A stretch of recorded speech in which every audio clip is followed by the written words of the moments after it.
మెట్టపల్లి పట్టణంలోని ఈ రోజు కాంగ్రెస్ పార్టీ వారి ఆధ్వర్యంలో ప్రముఖ స్వాతంత్ర సమర యోధుడు, తెలంగాణ సాధన ఉద్యమ యోధుడు, మాజీ మంత్రి వర్యులు దివంగత ఆచార్య కొండ లక్ష్మణ్ బాపూజీ జయంతి సందర్భంగా శాస్త్రి చౌరస్తా వద్ద గల ఆయన విగ్రహానికి కాంగ్రెస్ పార్టీ రాష్ట్ర సీనియర్ నాయకులు జువాడి కృష్ణారావు పూలమాలలు వేసి జయంతి ఘనంగా జరిపారు.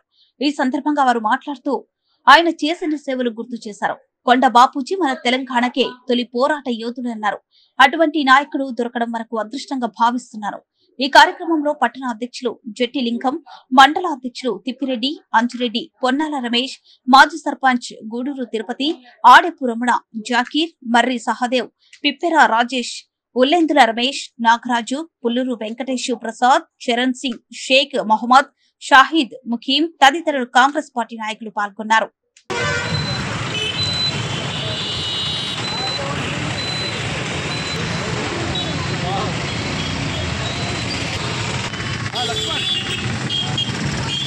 మెట్టిలో ఉన్నాం సర్కల్ కూడా ఇప్పుడు అయిపోతుంది ఇక్కడ నుంచి సర్కల్.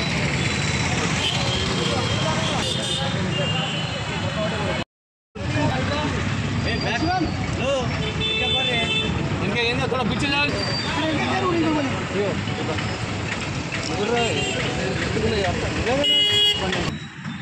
కొండా లక్ష్మణ్ బాపూజీ గారి 109వ జయంతి సందర్భంగా ఇక్కడ కాంగ్రెస్ పార్టీ ఆధ్వర్యంలో ఘనంగా నివాళులర్పించడం జరిగింది.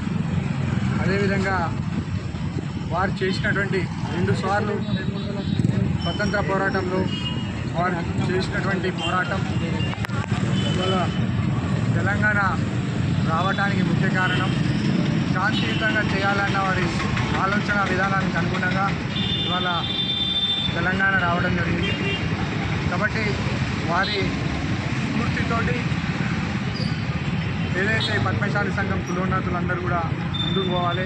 ముఖ్యమంత్రి రేవంత్ రెడ్డి గారు కూడా ఈ మధ్యన సిరిసిల్లలో ఉన్న ఏదైతే చేనేత కార్మికులు 108 కోట్లు రిలీజ్ చేసి మహిళా సంఘాలందరికీ కూడా ఆ చీరలను పంచే విధంగా చర్యలు తీసుకోవడం జరిగింది. అదేవిధంగా పద్మశాలి సంఘానికి కూడా చేనేత కార్మికులకు ప్రత్యేక కార్పొరేషన్ కూడా కాంగ్రెస్ పార్టీ ఆధ్వర్యంలో ప్రభుత్వం ఏర్పాటు చేయడం జరిగింది. ఇంకోటి ఏంటంటే కొండా లక్ష్మణ్ బాపూజీ పేరు మీద కూడా ఇన్స్టిట్యూట్ పేరు పెట్టడం జరిగింది. ఇవన్నీ కూడా ఏదైతే కొండా లక్ష్మణ్ బాపూజీకి ఎంత చేసినా ఎంత పేరు పెట్టినా కూడా తక్కువే. ఇంకోటి ఏంటంటే ఇవాళ కొరుట్లలో కొంతమంది పద్మశాలి నాయకులు కోరడం జరిగింది గాంధీ పేరు పెట్టాలి అని. దానికి మా వంతు